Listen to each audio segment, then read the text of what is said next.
Gilles perform over the decades, and I asked him, and he said he would come. So here's Gilles with the Tim Hardin Band. I have some things here. This is from the Sullivan County Museum. Afterward, you can take a look. It's newspapers, weekly news. Every village had a newspaper in those days. This is one from the Whitney Register. The other is from the White Lake Times, and that's from a couple of days after the festival. And it was obviously headlines. And here also is, you could take a look afterwards, it's to show you the seating at the festival, the 400,000 strong. And this is the poster that kind of shook the world, and it was right on the trees and the lamppost in Monticello and in the village, talking about the festival 10 miles down the road. And here, I'm just going to hand some of these out.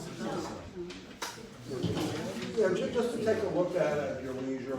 This is about Gilles was a guitarist in Tim Hardin's band.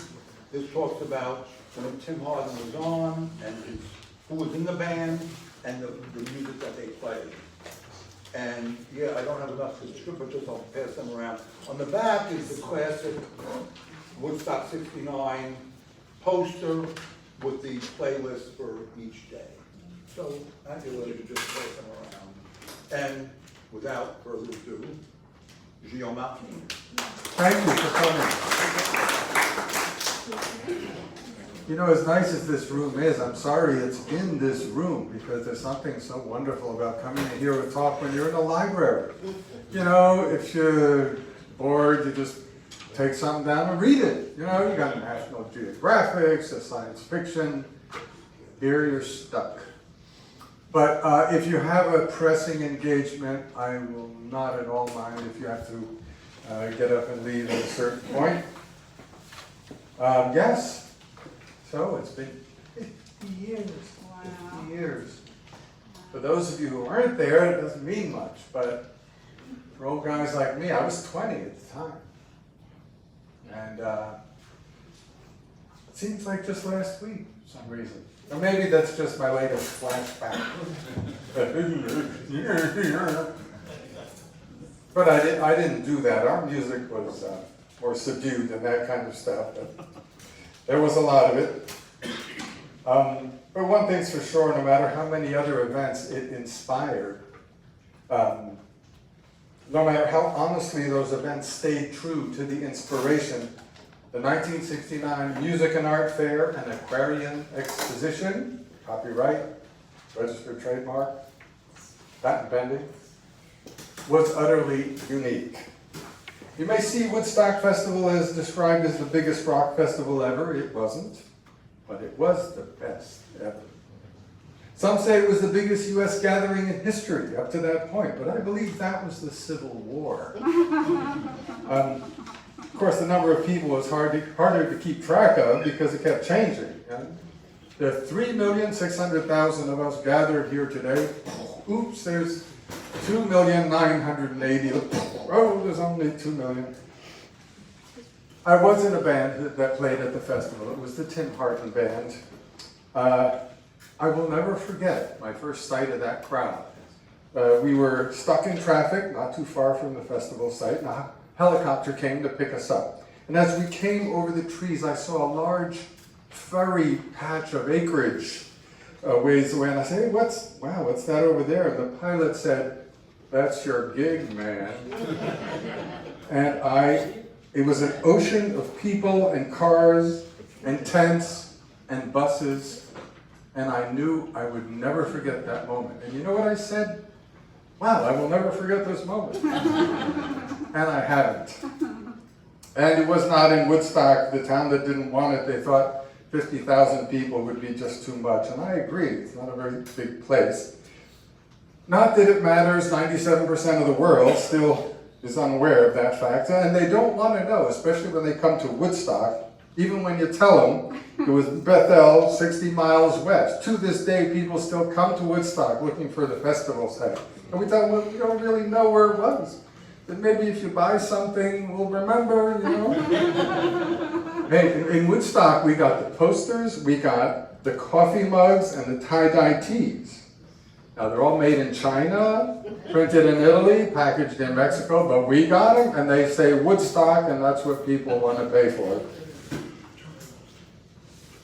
Those of you who do you remember the media, how the media treated it that day? They said, an enormous, uncontrolled, whacked-out mob of drug-crazed rock and roll addicts had seized a small town in Sullivan County, frozen up the New York State Thruway, and were running amok in a wild, unrepressed, free-for-all orgy soaked in drugs, nudity, and insanity, and it was perpetrating this catastrophic freak show, an enormous, spontaneous convulsion of anarchy.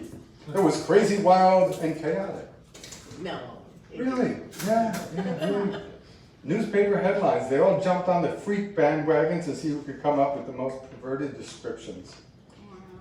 But New York Times reporter Bernard Collier, who was at the festival, related that his editors instructed him to portray the event as a social disaster and write the story from that angle.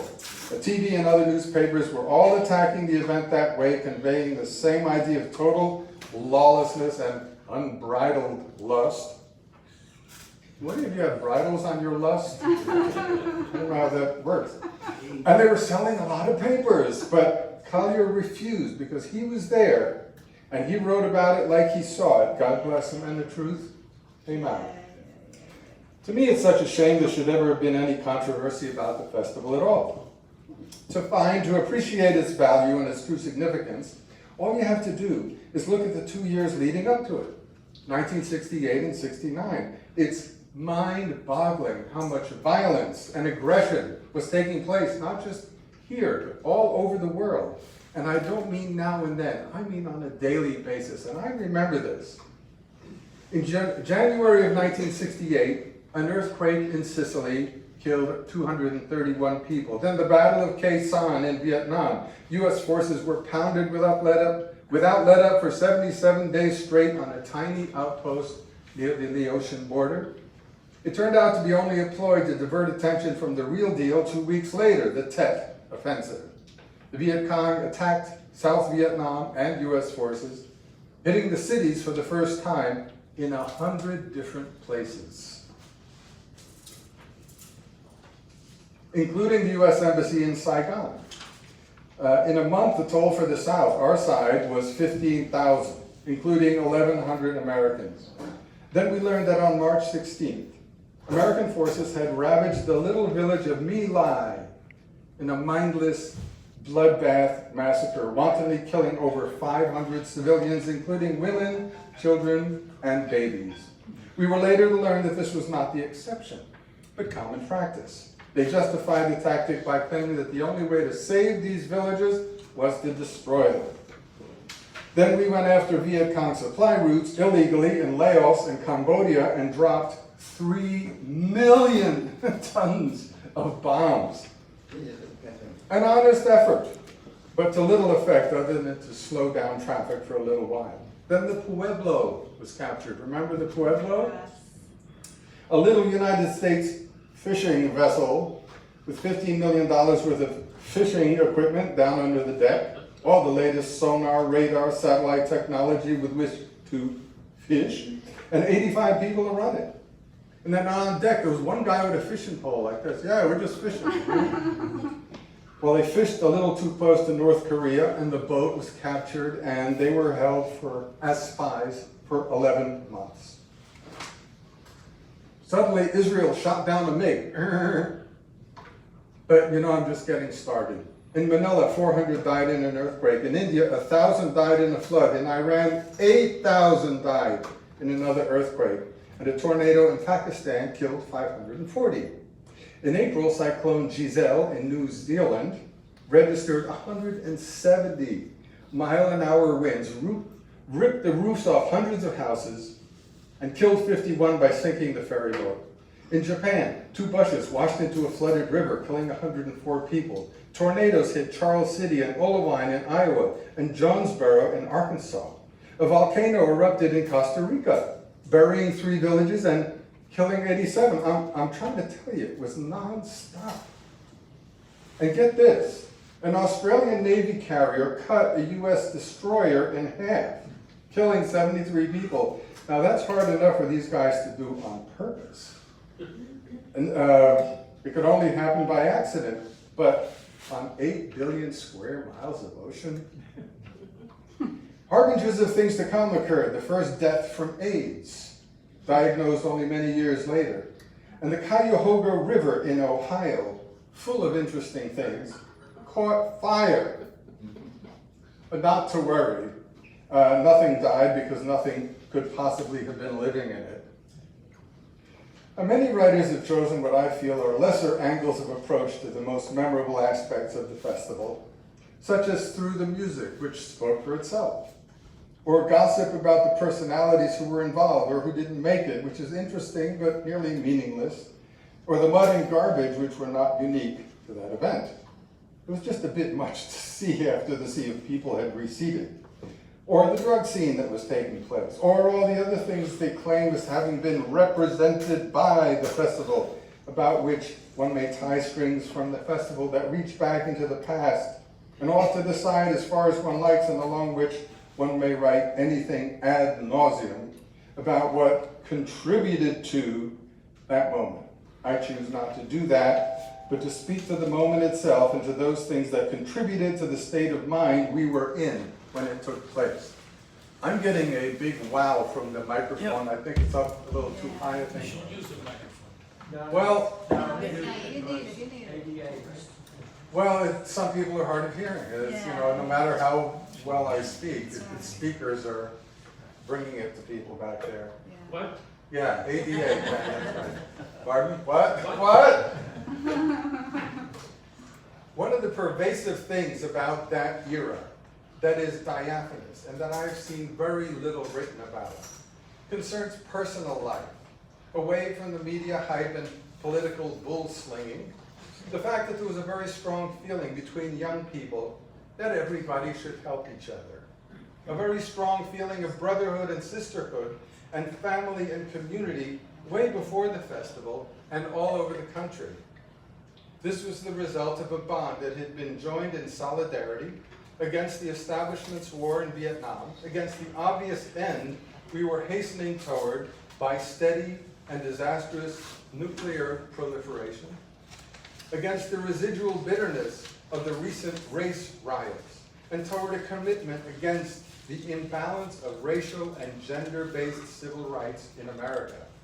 An attitude that set in to question our way of life because of the egregious consequences that were resulting from it. I don't hear much about that, but that was very much what was getting my attention. The expression peace and love came to signify a 1960s airhead stereotype with little or no awareness of what's really happening. But this is not the true picture of the 60s. Yes, some disenchanted young Americans had an agenda to simply drop out of society altogether, and others had a destructive, radical one without any plan, and you hear a lot about these as though it included everyone. Not true. Many others sought and found, to a great degree, the life of a vision that included living by means of giving and serving the land and each other, not blowing it up or turning their backs on it, but rather turning their backs on the goals of industry and the military. In the 60s, numerous young people had taken to wandering the country with their families, actual or adopted, in buses or trucks or on foot, in search of where they truly belonged. Dismayed by a life grown stale and dry, that of consumerism, which offers no alternative, as we well know today, these wanderers were intent upon sharing everything, both material essentials and whatever new knowledge they gathered about life, about love, about the freedom they found on the road, by letting go of the American dream paradigm, taking it away from national politics and bringing a new concept of it to their own personal experience and independence, and about how to live within the prevalence of an enemy whose philosophy was embedded in expediency. This new lifestyle said, we have enough, let's share it and conserve it and turn things around, let's help each other because we're being steamrolled and flattened by the machine. Most of these young people sought to achieve a credo of hard work and craft, personal example by commitment, a return to the land, and peaceful protesting when it was called for. This attitude included a migration toward Eastern practices and perspectives. The belief was that whatever the new world was going to be, getting there would require everyone becoming centered and setting the example, not making fortunes from the work of our own brothers and sisters, or sending them to faraway battlefields purely for the sake of economics. We read Alan Watts, Siddhartha, To Kill a Mockingbird, Franny and Zooey, Catch-22, Howl, On the Road, The Clockwork Orange, books about the horrors and of escaping the horrors of a very material and prejudiced mechanical world. Although the peaceful lifestyle did not take over the world, the people from that time have not forgotten. And we know it was true and real because we can see it reawakening in every new young generation, in its own way, in a new way, because it's a true thing. In Panama, a coup d'etat ousted the Presidente, and the American ambassador to Guatemala was killed in an ambush. Equatorial Guinea declared independence from Spain. Mauritius and Swaziland declared it from Britain. Suddenly, 200,000 Soviet troops with 5,000 tanks invaded Czechoslovakia. Every day the media was full of this stuff. Just try to imagine. In London, 5,000 people rioted over racial violence. Rioting against violence. That must make some kind of sense, but it sure eludes me. Riots broke out in Jamaica. Nigerian forces surrounded Biafra. A military revolution took place in Peru. A school bus was bombed in Tel Aviv, and mob violence broke out. Andreas Bader, a German criminal, started a career by bombing department stores in Frankfurt. The Sudanese government was overthrown. Bombs went off in Biafra in a marketplace, killing 300 otherwise happy shoppers. There were race riots in Malaysia, and hundreds died, and workers rioted in Curaçao. In Belfast, Ireland, 9 post offices were firebombed. The Front de Libération de Québec set off a bomb right in the Montreal Stock Exchange. And Pope Paul told his followers that birth control is out. What we need is more people, more people. Well, he got his wish. The world population has nearly tripled since the 60s. The Bolivian president died in a helicopter crash. The German chancellor died. A Kenyan minister was assassinated. And who do you suppose became vice chairman of the Revolutionary Council after a coup d'etat with full US support in Iraq? Saddam Hussein, you betcha. Then the Soviet and Chinese border troops attacked each other every day. And no sooner had the ink dried on the historic Treaty on the Non-Proliferation of Nuclear Weapons in July 1968 than the French said, "Everybody watch this, what we can do." And they let off an H-bomb in the South Pacific. And then so did the Chinese. Like the answer to eliminating nuclear conflict was to have an H-bomb contest. On March 8th, 1968, K-129, a Soviet submarine with 3 nuclear missiles and 98 men aboard, sank 750 miles off the coast of Hawaii into 16,000 feet of water. That's almost 3 miles down. The American submarine Scorpion sank in the Atlantic near the Azores, killing 99. Wait, another Soviet nuclear sub sustained damage and was scuttled along with its nuclear fuel in the Arctic Ocean. On the nuclear-powered aircraft carrier USS Enterprise, a rocket set off a chain reaction of explosions. An Israeli submarine, the Dakar, sank in the Mediterranean, killing all 69 of its crew. 2 days later, a French sub sank in the same area, killing 52. Unbelievable, but it's all true. The attraction of a beatific attitude still underlies our collective resistance. For example, in the admiration we feel for the success of any business that fails, and then is overtaken by the employees, instead of going under, who then set it up so that it flourishes once again, and this time the workers share in all the profits. Don't we love that? Upton Sinclair said it 100 years ago. People love socialism. They just can't stand the word. The personal commitment point of view was not a stoned out surrender to whatever happens. It was a result of a rearrangement of priorities that many made the effort to apply in their daily lives. The philosophy was tested and discussed by many people, in Woodstock as elsewhere. I remember people getting together in an ongoing way as it appeared to its opponents to be exceedingly frail, and no end of questions arose to its practicality.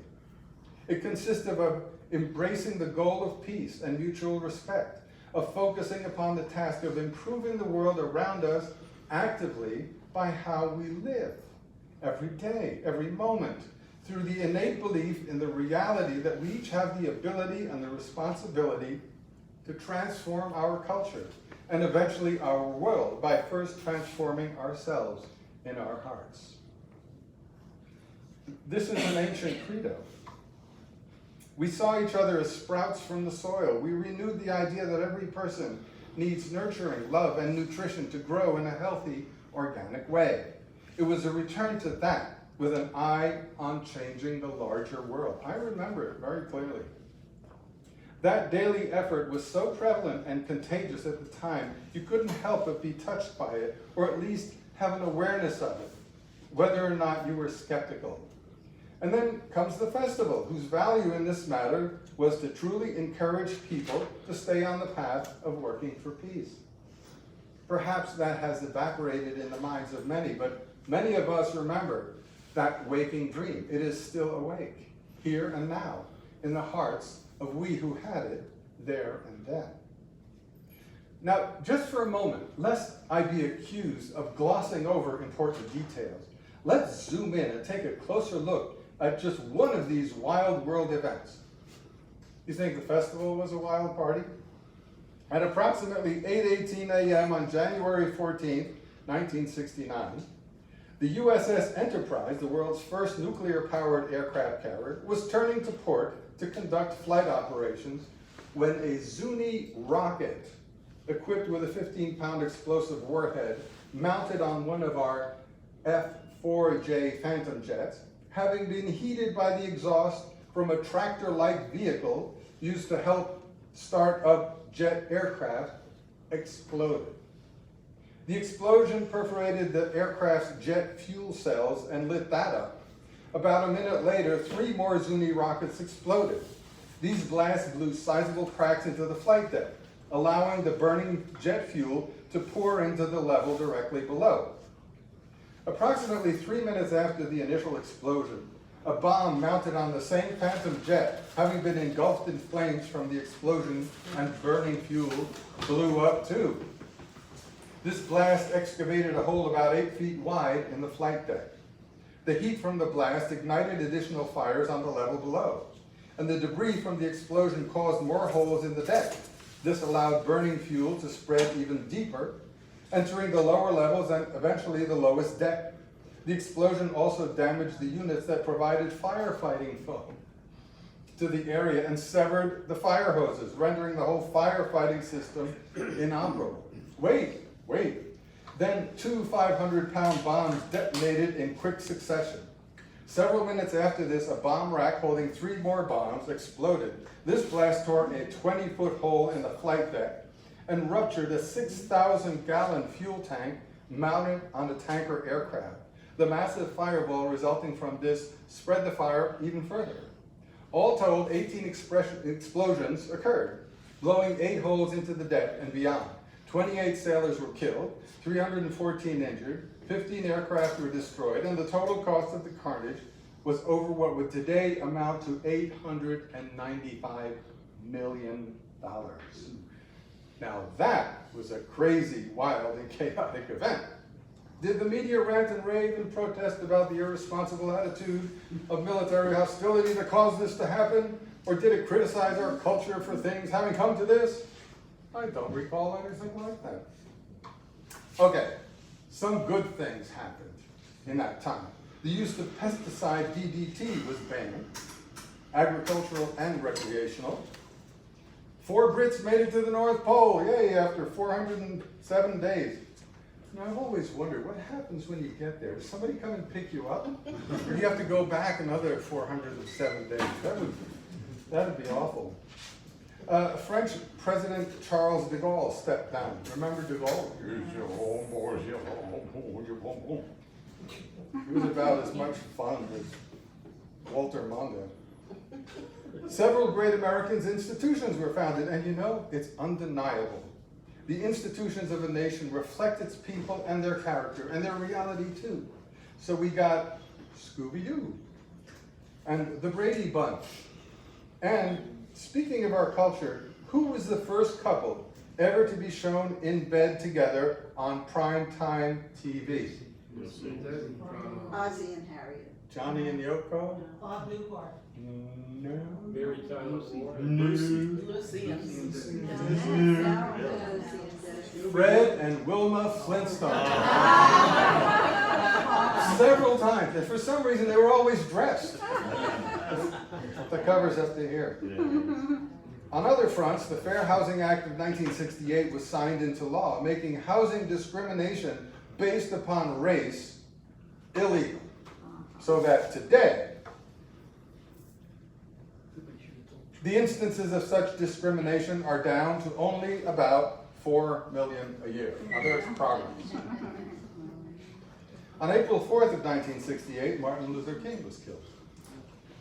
And riots broke out in 125 cities, including Baltimore, Chicago, Cincinnati, Newark, Kansas City, and Washington, D.C. And federal troops were brought out, and 46 deaths happened, and 200,000 arrests resulted. Aren't you sorry if you missed this? The Chicago police were ordered to shoot to kill. Rioters decimated entire neighborhoods in Washington, then ravaged the streets and stormed the Supreme Court building. Then Israel attacked Lebanon. And the planes. Oh my God. A plane went down in Venezuela, killing 150. Another one in Egypt, killing 91. Another one in Texas, killing 85. Another into the Mediterranean, killing 95. A Red Cross plane went down, killing 65. It was raining airplanes. People were walking around looking up, wondering when the hell's the next one coming down. North Korea shot down a U.S. recon plane 90 miles off its coast, killing 31. In January of '68, an American B-52 with 4 thermonuclear bombs on board went down into a bay off Greenland. I understand they found 3 of the 4 bombs. That is so comforting. In February, a jet was hijacked to Cuba. In March, a jet was hijacked to Cuba. In July, a jet was hijacked to Cuba. In November, a jet was hijacked to Cuba. Then 81 Cubans shot their way out of Cuba and flew to Miami. All we needed was a decent travel agent. Israel shot down 3 Egyptian MiGs. April 23, 1968, at Columbia University, the radical group Students for a Democratic Society, the SDS. Any members here? No, no hands, really. Seized 5 buildings. This was the first overtly violent takeover, and police were called in to end it. Black students at Cornell seized the student union building. Oakland police ambushed the Black Panthers, arrested Eldridge Cleaver, killed Bobby Hutton in a wild shootout in LA. Another shootout in the Glenville section of Cleveland happened a few months later and 7 people died. Then, Hair, the musical, opened on Broadway. Oh my God, naked people dancing to music, horrible, oh, horrible.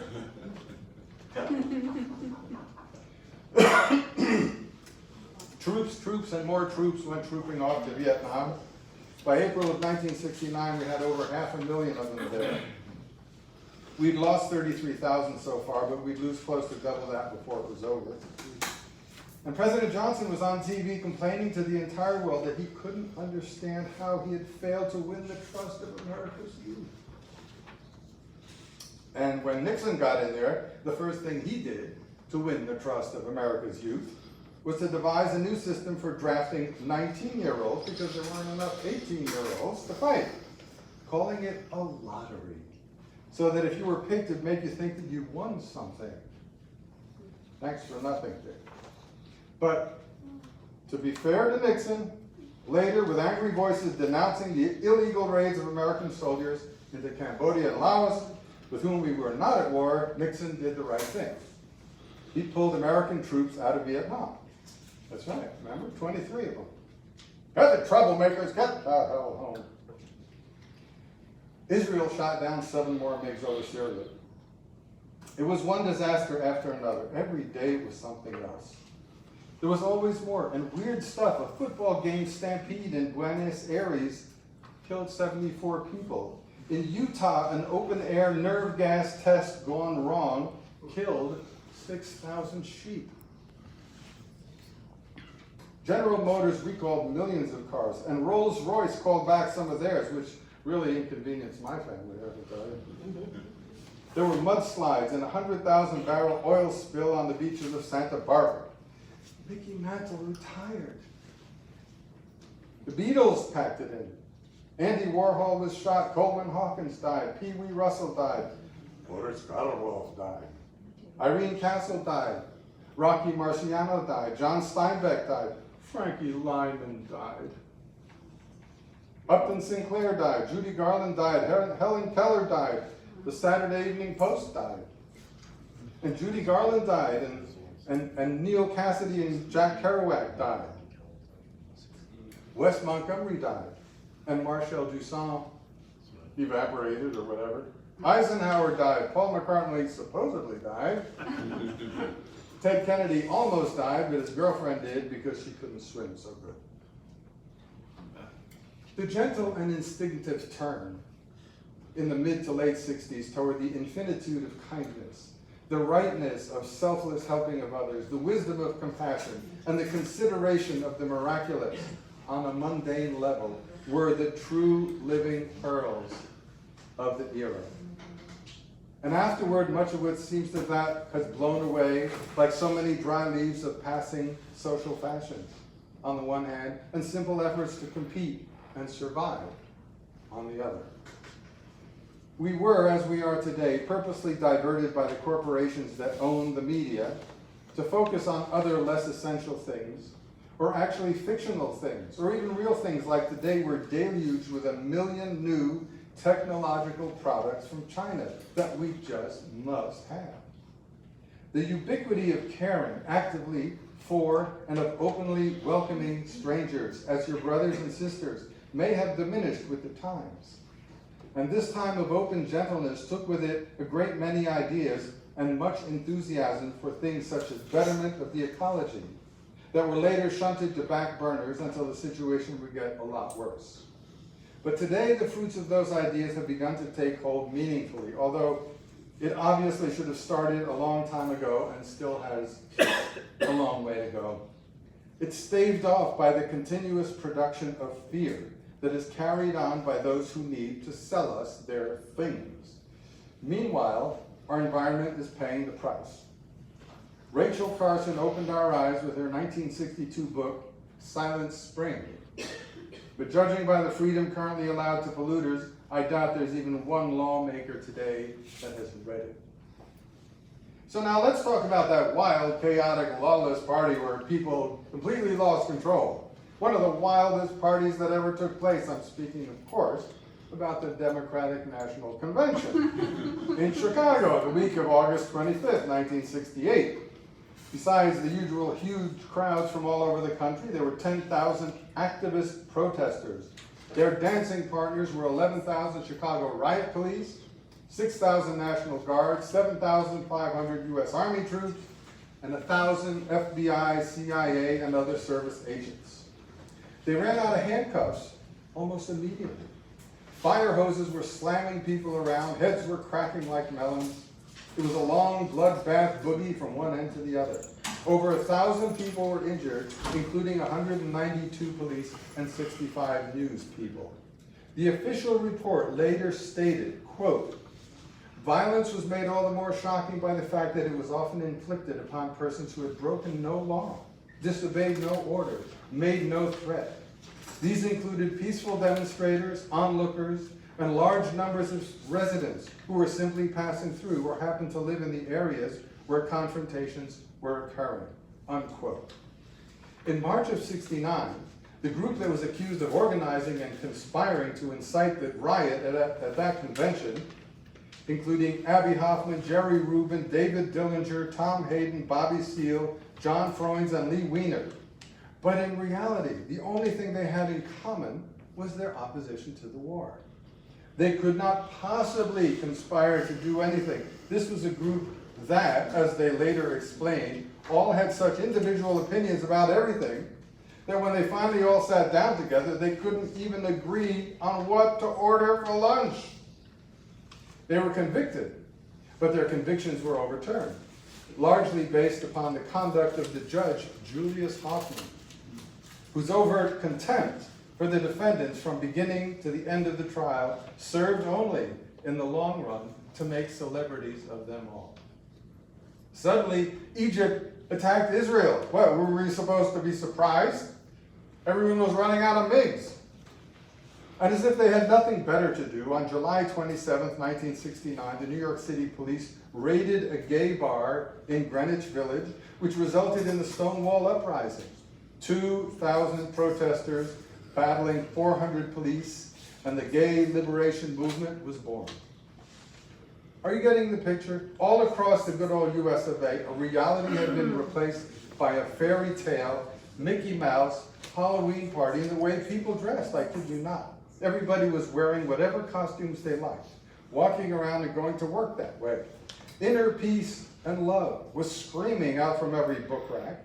The music was crazy and deafening. The whole country stank of patchouli oil and camel dung incense. Yuck. Everybody was preoccupied with meditation. And just coincidentally, equally preoccupied with a kaleidoscopic cornucopia of pharmaceutical diversions. The hardest thing about learning meditation was trying to sit on the floor without falling over. Which brings us to August of 1969. Men had just walked on the moon. Brian Jones of the Rolling Stones had been found floating in his pool. Charlie Manson's gang had just done their carving thing in California. Irish Protestants, Catholics, and British troops were rioting and shooting up Belfast, and 500 homes were burning. On August 12th, 3 days before the Woodstock Festival, Allied forces reported that the Viet Cong had staged a major attack. And on August 13th, 2 days before the festival, 1,450 North Vietnamese were reported killed in one day. So now if you try to tell me that the Woodstock Festival was the far outest, freakiest, crazy thing that ever took place, and that it presented a plausible threat to the peace and security of our society, I'm right here to tell you it was the only sane national event that took place in the entire 2 years leading up to it. And like I said, the media tried to pen it, but they couldn't find a handle. There was nothing to grab. No looting, no shooting, no raping, no burning, no fires, no fights even. The TV and papers all sounded so plastic and ridiculous, especially if you were there and reading this stuff. All that could be truthfully complained about was the enormous traffic jam, the mud, the garbage, and limitations of ordinary sanitation. All due to the failure to plan for a crowd that turned out to be 10 times larger than was expected. Remember your first camp out in the backyard with a few giggling friends and maybe you had a cigarette or something? That was very much the feeling, plus the high-powered music. And for the first time, I knew personally that the high moral attitude of the press was all lies, because I was there. Completely transparent and self-indulgent, and I've never trusted them since. There was a fair amount of politicking going on at the festival. People were handing out leaflets, flyers, revolutionary literature, and posters about whatever cause they were pushing. And they had a few major causes about which to protest: nuclear testing, civil rights, the war in Vietnam. And you know, I even remember a small group of anti-drug abuse trying to make themselves heard. Yeah, good luck with that. Now, people write about the drugs at Woodstock as though the festival simply amounted to an enormous, hedonistic, gluttonous, chemical baptismal in which the crowd simply sought to drown itself It's not difficult to understand that point of view, but it's a shallow one at best. My generation did not invent the Bacchanalia. I'm referring to the wild events the Italians were carrying on in their moonlit meadows thousands of years ago, and were much more mindless than Woodstock. They had much wilder behavior, more overt substance abuse, and even, according to Livy, human sacrifice. Later, Roman diversions were no less dissolute, and humanity has not agreed upon any formal code of boundaries to partying since those times, other than frowning upon the human sacrifice thing. At Woodstock, drugs were more of a convention than a rebellion, or even an abuse, and only enlarged the feelings of sharing and spontaneity. Being submerged by our traditionally war-based robotic culture, what else would you expect intelligent people to conclude than that our consciousness needed expanding? It's obvious that the outcome of the day would surely have been much less happy had the drug of choice been alcohol. There were two distinct bookends to the current of openness of which I've spoken, two events. The assassination of President Kennedy in 1963, which first created an enormous question mark in our minds, to say nothing of a national depression, and the National Guard murders at Kent State in 1970. I feel the Woodstock Festival was a reaction to and a peaking of open sentiment, an opportunity for all that is good in people to rise up in reaction to the evil that we had been experiencing. By the time the Vietnam War ended in 1975, this giving spirit of the 60s had undergone a lethargy and then an about face.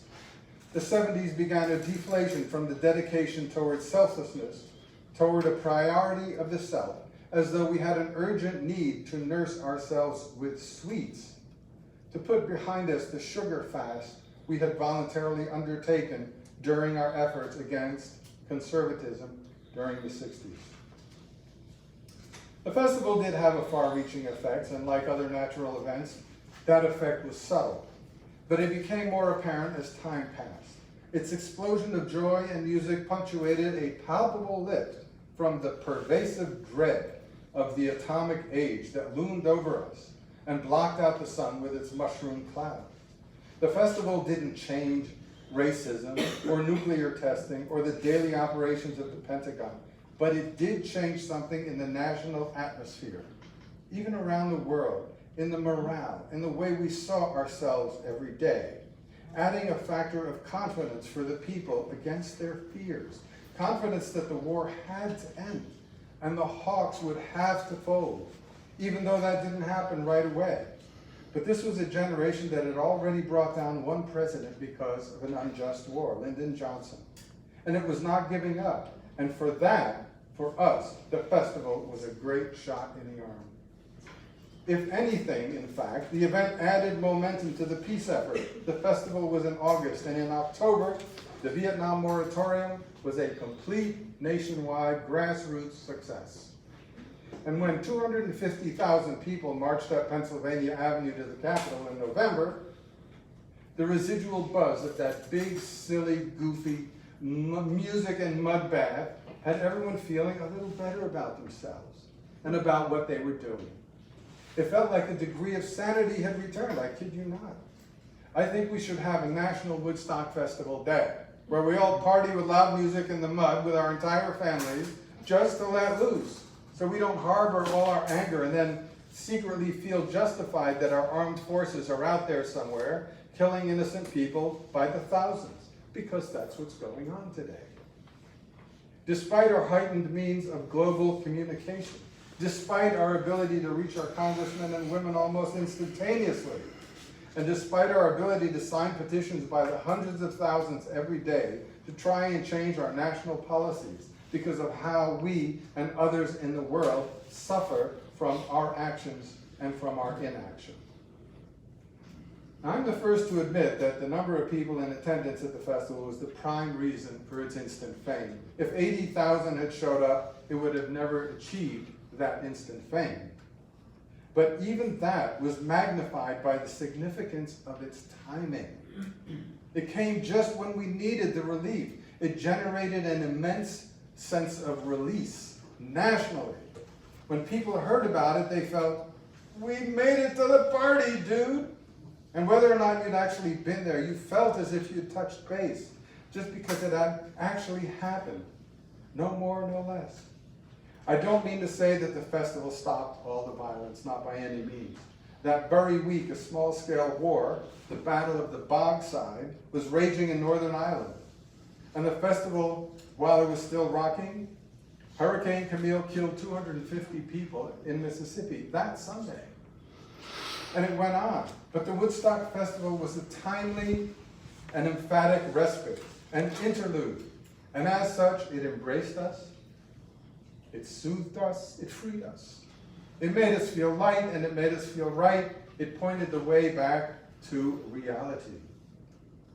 The 1969 Woodstock Festival was a major miracle of happiness in the middle of a world of catastrophe and disaster and violence. And a minor miracle in that it turned out to be exactly what Michael Lang had wanted, what he'd hoped it would be. You can't buy that. You can't make it happen. But he did. Someone said it might simply have been an accident. I'm perfectly okay with that. It was also a glimpse of an ancient dream of peace, come true just for a moment, and right when we needed it most.